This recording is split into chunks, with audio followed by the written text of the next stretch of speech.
A quick little introduction that we actually talked so much about GenCon, we broke it into 2 episodes. So this is starting right where we stopped on part 1. If you haven't heard that, go back, take a look, listen at that, and then come back. Dude, stolen stuff. What's the story? You watching this? Tell me about it. I'm watching it a little bit. So for a little bit of background, apparently, two guys walked into the exhibit hall and walked out with a pallet of Magic the Gathering cards that, per the news articles, were valued at around 300 grand. 300K, bro. That's more than if you dropped my house and my truck together. It's not 300K. Well, actually, no, I take that back. It would be over 300K because I live in Texas and everything costs way too much money. I just forgot how much my house costs. It's about like my house. Yeah, Wow. they apparently they were able to be in there. Some background we've learned since then is they were game designers. We think. They We think. designed. I'm going to put. Do you know? I only heard the we think. Have you heard anything that yes, these are people of interest they want to talk to, and now they're being prosecuted, or is it still person of interest?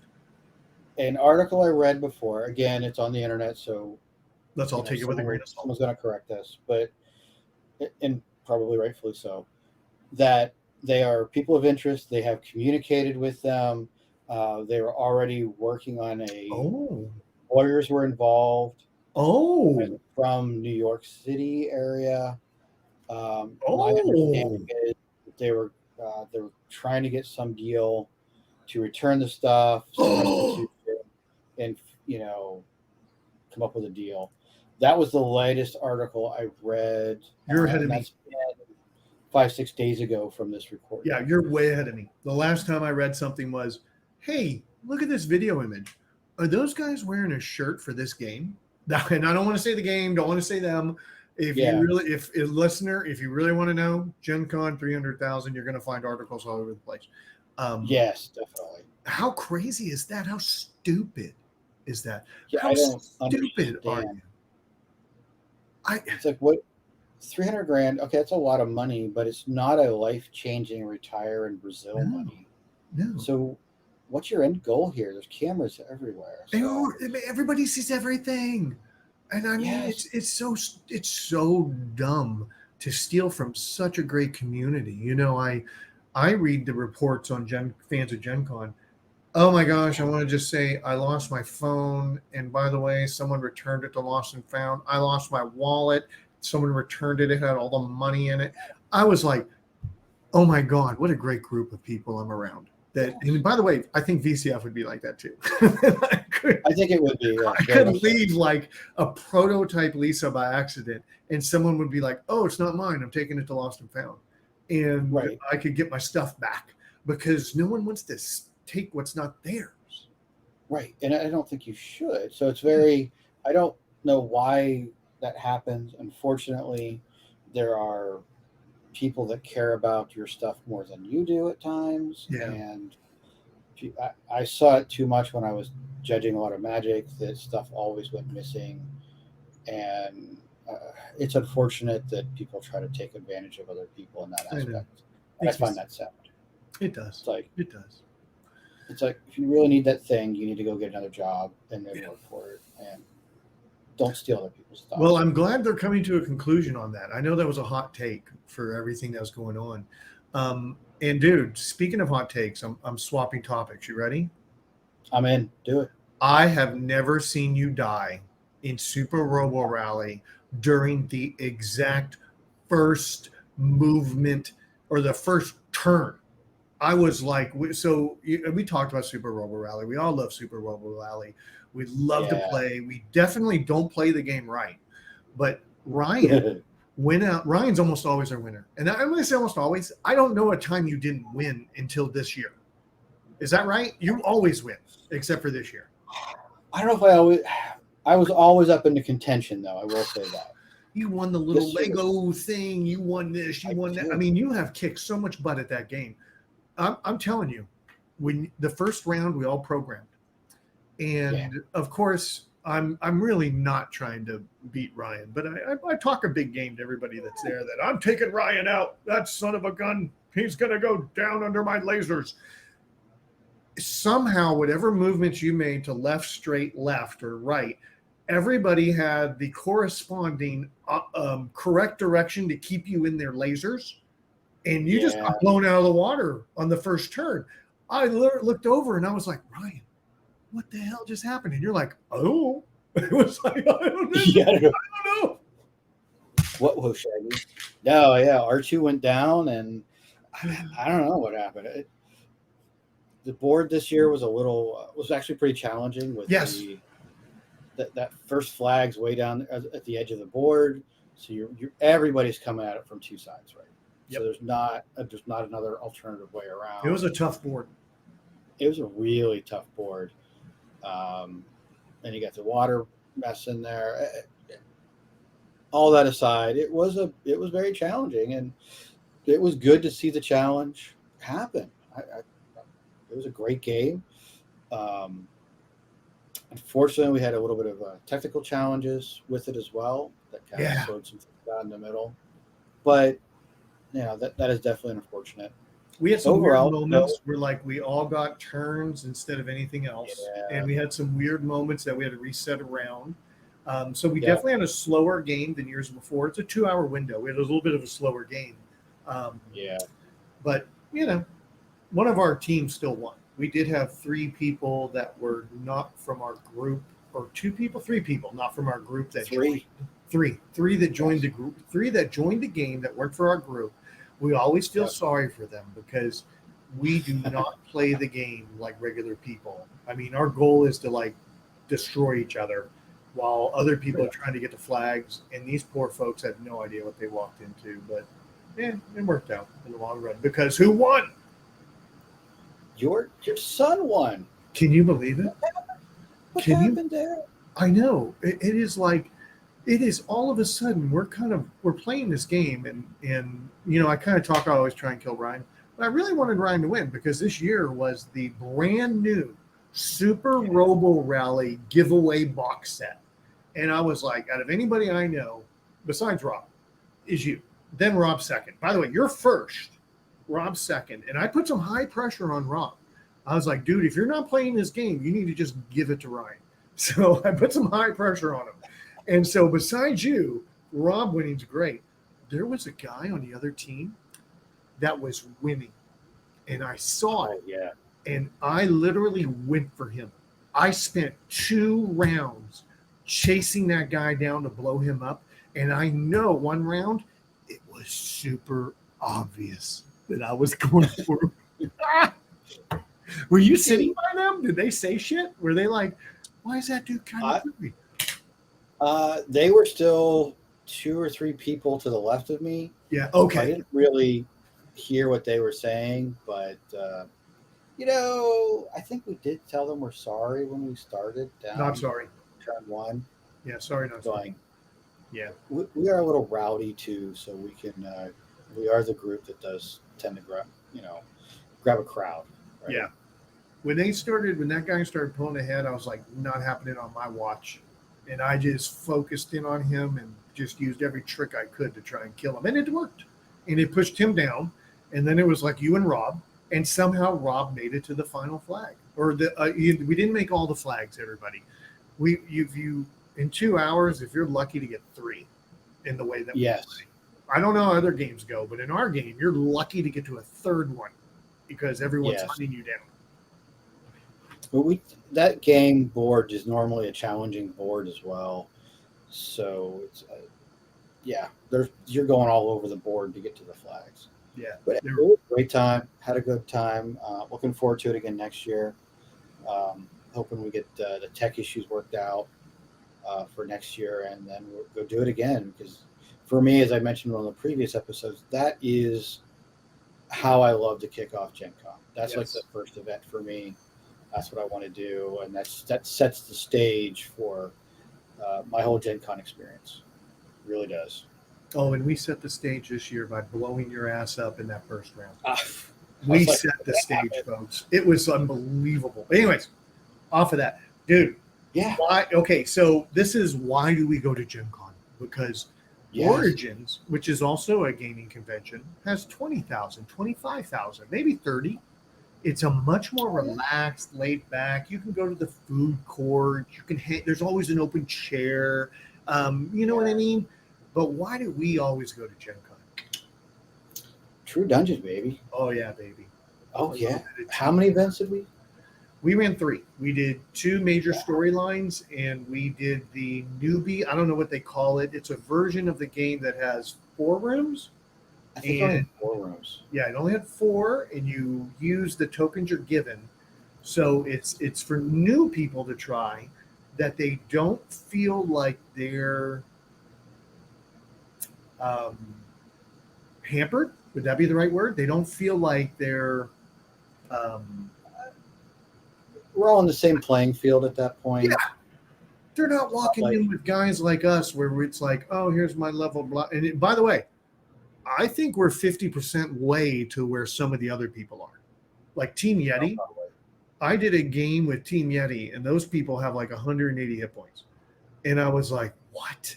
And I have 40. Yeah. So it's like there definitely is a difference in tiers. But if you go regular game with just 10 tokens, well, you're going to find out real quick that there's people with lots of tokens. But this newbie run was really smart. We used to call it, what did we used to call it when we did it that way? Do you remember? Was that the naked run? Commando, which is kind of commando run. We called it a commando run.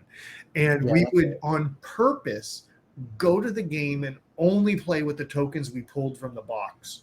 And it was a lot of fun to do it that way. Now they made it one, and it's shorter, and it's cheaper, so it can invite new people to try.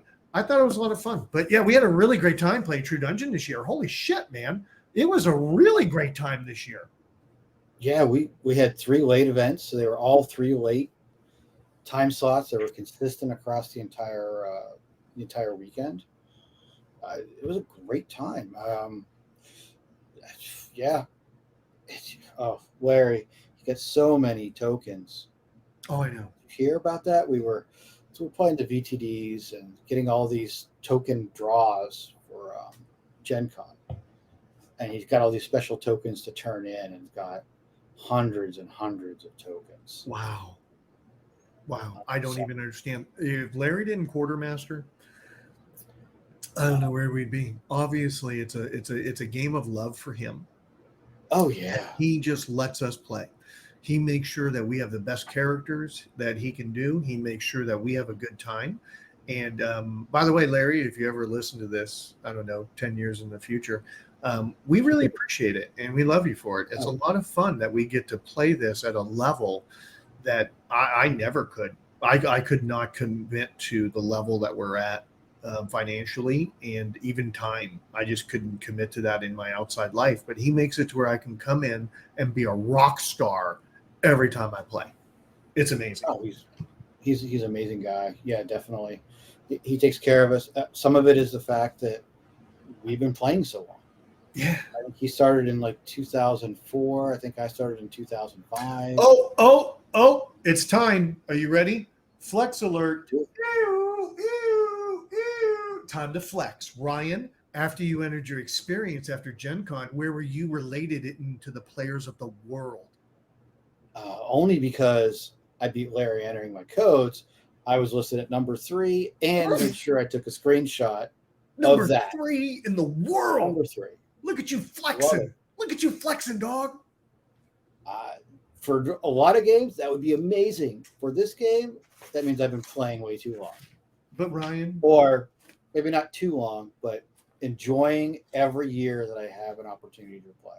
Oh, Ryan, you got yours. Do you have one of these, Ryan? Everyone at home, I'm holding up the 10th level medallion that comes with the tankard of celebration that I can now wear everywhere I go. And when Sarah comes over this Wednesday and we're playing D&D online, I will be flexing this in front of her and looking down on her from my position of authority and power. Oh, I love it. Yeah, we all know that's going to go. Yeah, probably not fun. With luck, mine's going to get upgraded here in probably about a month or so. Why? I should, if we're doing our math correctly, hit level 11 in the next couple months. So you'll get a 11th level token for your Yes. medallion of everything that's awesome and beautiful. So my understanding is, dear listener, on this big, Flavor Flav kind of like token thing, there's these little holes around the side, and as you level up from 10th to 11th, 12th, you get something to insert into one of those holes. That's my understanding. So I'll be very interested to see what that is. I think Larry's going to make level 11 After this as soon as last he gets the experience. The experience card from this past weekend. So. And look at the really cool thing they did. They sent me my little thing because I turned in all my stuff at once. And at 5th level, you get something. At 8th level, you get something. At 9th level, you get something. At 10th, you get something. And they sent it. I finally claimed everything. And so they sent me a little list, and the guy wrote a nice note saying, "Congrats, woohoo," with the crazy face of the goblin. So they're just such a good group of people. I can't tell you enough good things about True Dungeon. No, it's been great. I know way back when I volunteered for a year or two, years and years and years ago. I know Larry has volunteered for multiple years in the past to help them out, and I cannot say enough good things about the True Dungeon ecosystem and all the volunteers that make this thing work. I'm very happy that they're around and we can actually go do that. Dude, I volunteered 1 year. You know what my job was? What was yours? I ran shit from the back of True Dungeon to the front of True Dungeon over and over and over and over for 16 hours. At that point, I was like, I just can't do this anymore. I'm too old. But I did volunteer once. I gave back to the community one time. Right. Well, you know what I got to do? In one of the rooms, there was a monster that would jump out. So there was a head on this pole. So I would shove it out from behind the curtain and try to wave it around in front of someone and try to scare them. Dude, you were the guy trying to scare me all the time. I get so scared in those rooms, folks. Anytime there's a jump scare, I fall for it like an idiot. Every jump scare I fall for. It's great. It is fantastic. I don't know. If you're ever going to True Dungeon and you're like, hey, I want to play that game, take the chance. Go ahead, take the chance. Make it happen. It's worth it. I don't know. I've heard maybe some crazy stories about players, but I've not seen it. Everyone's really nice. And they're always about sharing and helping you build a better character. I know we do it. I know I've seen it done to us. So maybe it's out there. Dude, best moment? GenCon, True Dungeon, anywhere. What was your best moment that week? Honestly, with all the side thing, I mean, True Dungeon's close. I really think is when we went and played that escape room. Oh, dude, how did that not make our show notes, Ryan? Not that we write a script, but we make little notes that we share between each other. Dude, what was the name of that escape room? I don't know. The Worm's Vault, the worm, because it was about a dragon. There's a dragon, and we're going down this mining system. And that was amazing. I think that the work that it was a permanent, or was it is a permanent escape room set up in Indianapolis. They have multiple escape rooms in their business. Yeah, and they got involved with GenCon. And you can buy the tickets through the GenCon system, which was right great. down the street, easy walk. Yeah. And it literally, folks, one room is the office with with a higher area where books are, like a diocese or dais, however you want to say that. And once you open up the secret door, you get in an elevator. And then you get in the elevator. And of course, you don't go anywhere, but they move it like you're going somewhere. I mean, it felt like we were in a mine cart. Is what it felt like. And we were going down 700 feet. And then the other door opens and lets you into the front part of the mine. And then after you get through that, you open another door and you get to the back part of the mine.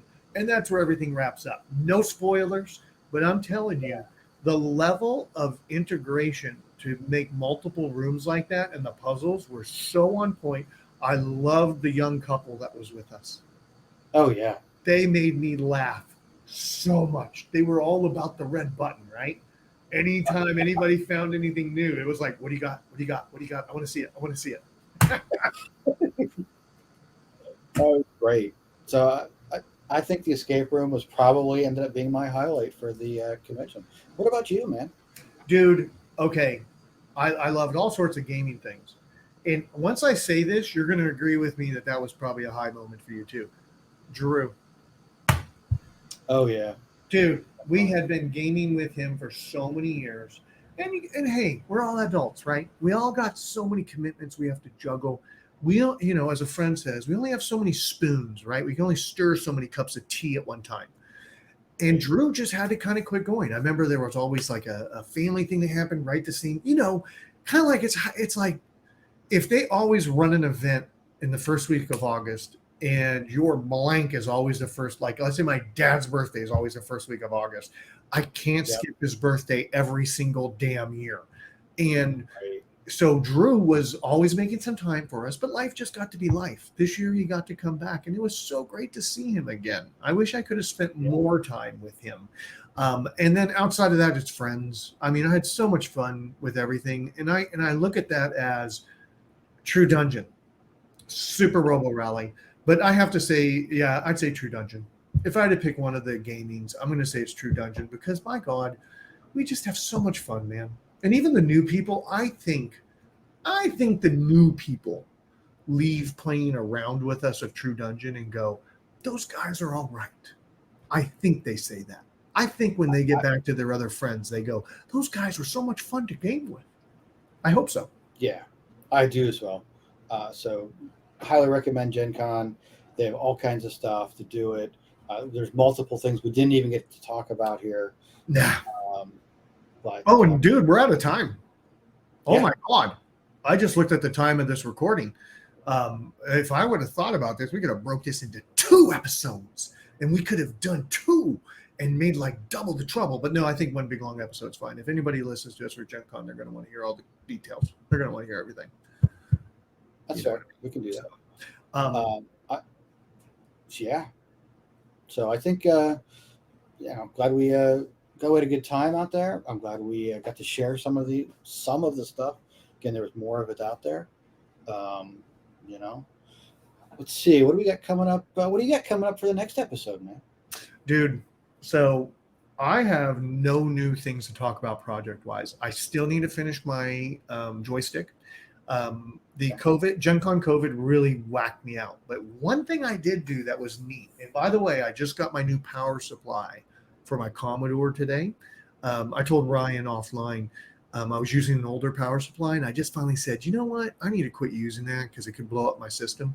So I got a new replacement one, just showed up today.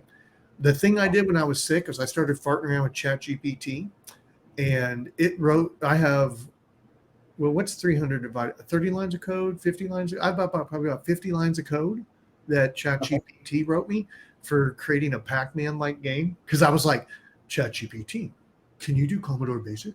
And ChatGPT goes, I'm very fluent in Commodore Basic. And I had it, I was like, write me a program that compares integers and tells me which one's larger. And I was like, oh, that's right. You did it perfectly right, ChatGPT.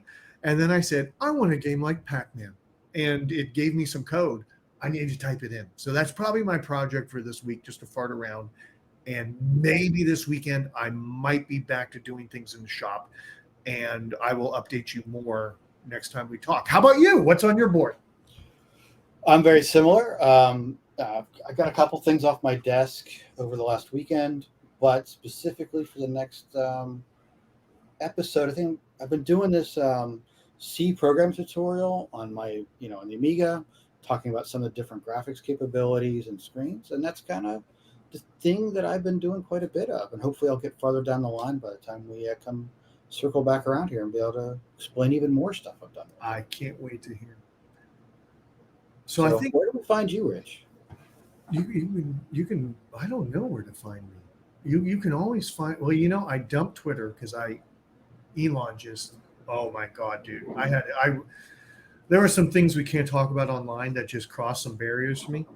And I said, I will never be on Twitter. But if you look at Tumblr, if you look at Instagram, if you look at Discords, if you look online, High Shelf Rich.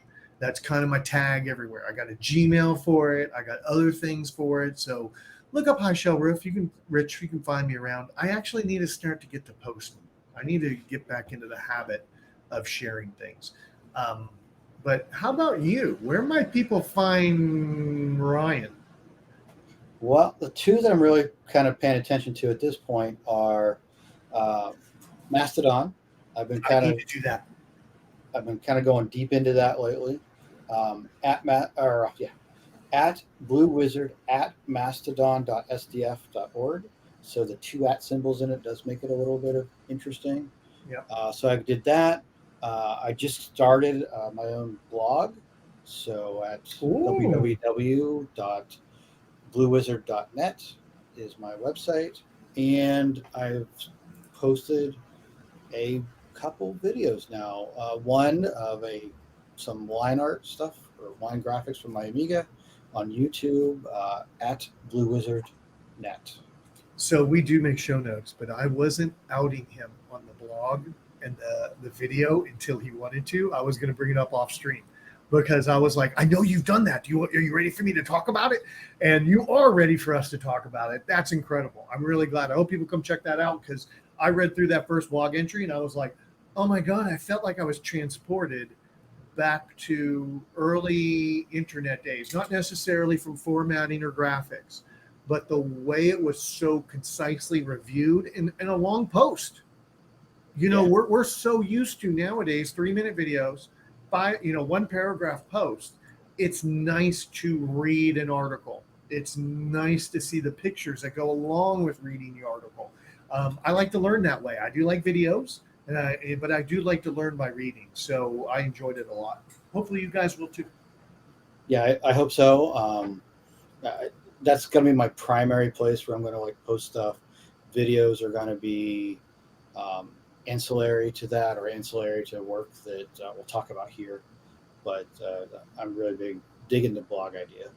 Well, so cool, awesome. Well, thanks for coming along with us. I would really appreciate it.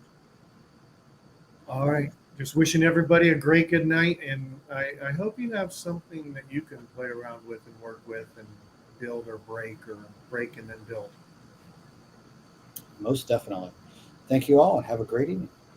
Bye now.